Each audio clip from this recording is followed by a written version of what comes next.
In the early 90s, Donkey Kong Country took the video game industry by storm, not only with its impressive graphics, but its funky, fresh, cool style and its rough and tough platforming. Rare, the developers, continued a great partnership with Nintendo, creating timeless games that are still near and dear to us today.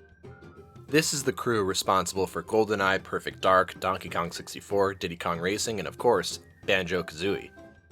In the early 2000s, that partnership ended as Rare was purchased by Microsoft, and we never saw a classic platformer from Rare again. Eventually, a lot of key players left Rare, and a new company was born, Playtonic Games.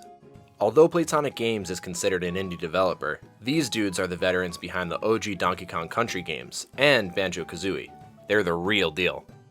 Due to licensing issues, they had to create a new IP, Yooka Laylee. Besides the obvious musical theme behind the characters' names, there's tons of similarities between Banjo Kazooie and Yooka Laylee. Yooka is this carefree iguana, and Laylee is the sarcastic bat, a match made in heaven, very reminiscent of Banjo and Kazooie's dynamic.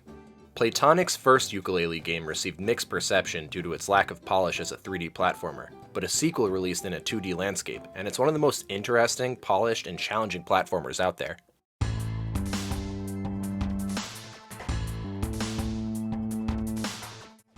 Yooka Laylee is the best of both worlds. It's the old-school challenging platformer we grew up playing, but it has some modern twists. The game throws you immediately at the final level, only for you to inevitably fail. It's very intimidating at first, but the twist is you lose all your trusty bees that shield you, and the objective is to save them and use them as bee shields against the final bee boss. I told you, this is a classic old-school platformer through and through. Wacky characters and storylines are welcome here. Just wait until you meet a snake named Trouser, and you'll start to understand that this E-rated game is meant for the big kids too. Playtonic Games actually got inspiration from Zelda Breath of the Wild for the final boss of the game, because you can go straight into the final boss if you want to right off the bat, but odds are you're going to get your ass kicked. For most gamers, you're going to need to fine-tune your skills, collect more bees, and actually play through the game to take on the final boss.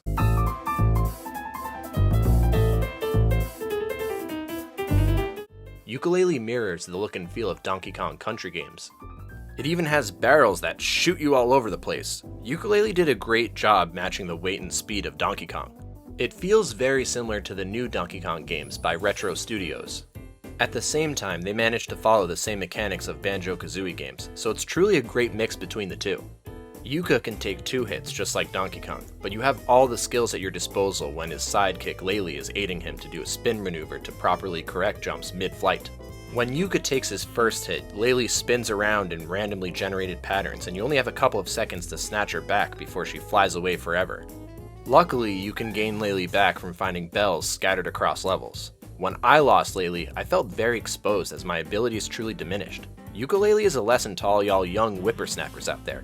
Teamwork is essential. Another maneuver I enjoyed was running while hitting the attack button. This enables you to do a quick roll attack, similar to the Donkey Kong Country Returns games. Although its main use is to kill enemies, I utilize this move off of ledges to gain a head start before jumping, which is an essential maneuver when it came to collecting some of the harder placed golden coins.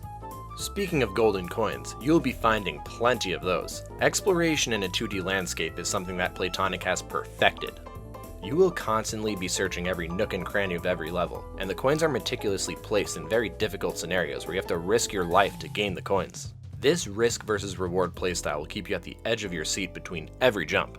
Others are placed in cages where you need to carry a stone in order to break it down and collect your reward.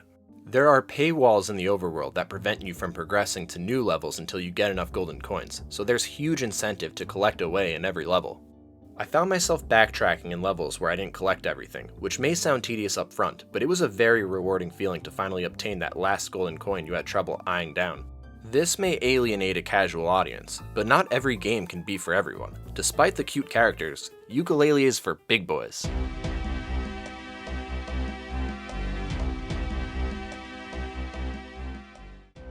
The Overworld map has a very interesting take that I haven't seen in a 2D platformer before. Basically, the entire map is a puzzle game.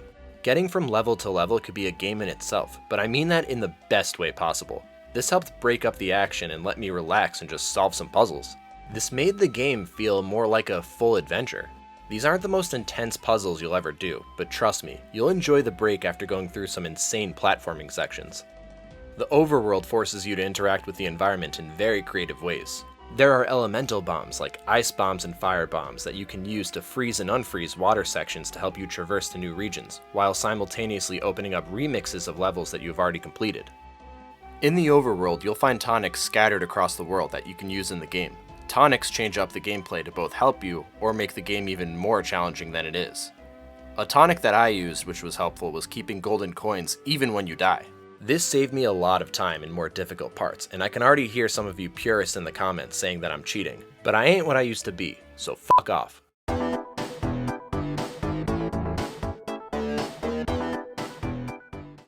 In a modern gaming world where free-to-play battle royale games with virtual currency reign supreme, platformers are an afterthought.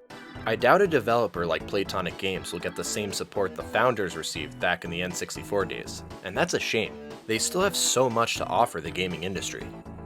If you want one of the most challenging platformers out there with the level design that is top-notch and the control that is responsive enough that when you die it's actually your fault, Yooka Laylee and the Impossible Lair is the game for you.